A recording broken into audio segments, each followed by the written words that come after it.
This video shows you a couple of alternatives to the traditional method of gathering.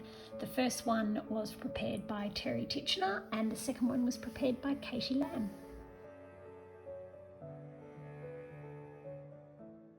So I start by measuring the bottom of the edge that I'm going to be adding to. So I start with the bodice and I measure, multiply by 2, add together, and for me I need 46 inches of elastic to exactly match this hem.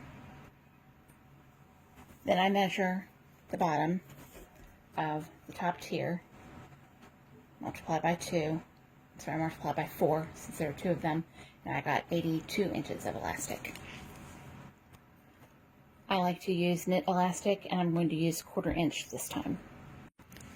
I have cut it to length and now I'm going to use my serger and I'm going to sew these edges together so that it creates a flat circle.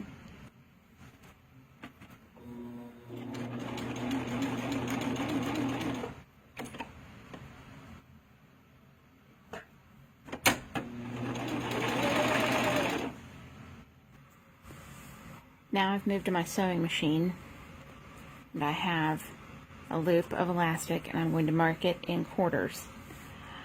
I use pins first because I'm using my sewing machine so I don't have to worry about catching them under my serger, and I find that they don't slip like a clip will. So I'm going to mark quarters on my elastic and quarters on the top edge of each of my tiers.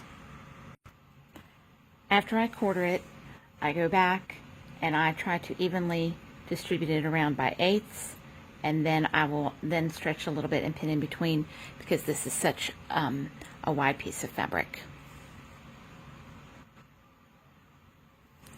So now I have it all pinned up by 16ths. You can see it's kind of gappy there, and I'm going to sew it on with a zigzag and stretch my elastic as I go, and that will help it together. Set my machine up to a zigzag width that I think will work, and I set it on a long stitch length setting. I try to keep the elastic down from the edge anywhere from about 1/8 to 1/4 inch so that when I go to serge I can cut off a little bit of fabric without cutting my elastic. So I'm going to zigzag and I'm going to pull the elastic in the front. I'm also going to put a little pressure on the back, just gently letting it pull through, but if you put pressure on both sides it keeps the needle from snapping. As you can see, I'm getting nice neat gathers on the top and it's zigzagged across the back, and I have the top edge here that gives me room for serging it when I attach it to the bodice. So now I have my top tier. I'm going to leave that inside out, and I have my bodice. I'm going to turn that inside out and put it inside. I mean right side out, so they are right sides together. I'm going to be marking the side seams and the center front and center back. Now, since my gathers are already done and my elastic is already done, it's the same size as the bodice, they match up. My fabric is kind of a slick ITY and a single brushed poly, so I clipped it in a couple places, and now I'm going to just serge them together. I'm going to serge mine with the elastic and gathers on top so that I can keep a close eye on this edge and make sure that I don't let my knife get over and actually cut the elastic.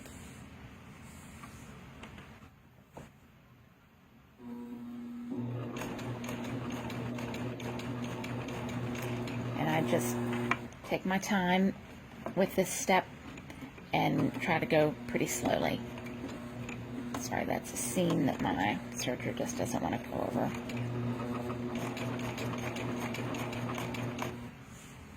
And it goes together nice and neatly. And I repeat the same thing with the bottom tier.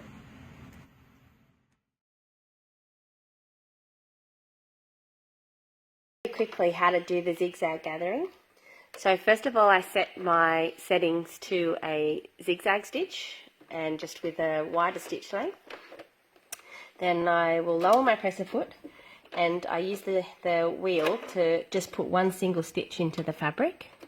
Then I lift up my presser foot and I grab hold of the top thread and I give that a pull to the length that I'll need to gather the bodice or whatever that I'm gathering the skirt to.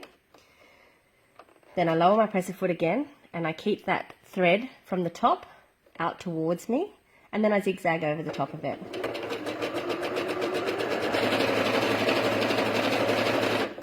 And by doing that, you get a gathering stitch that has a bit of stretch in it too, and it makes it easier to sew over and not have to unpick later. So I hope that helps.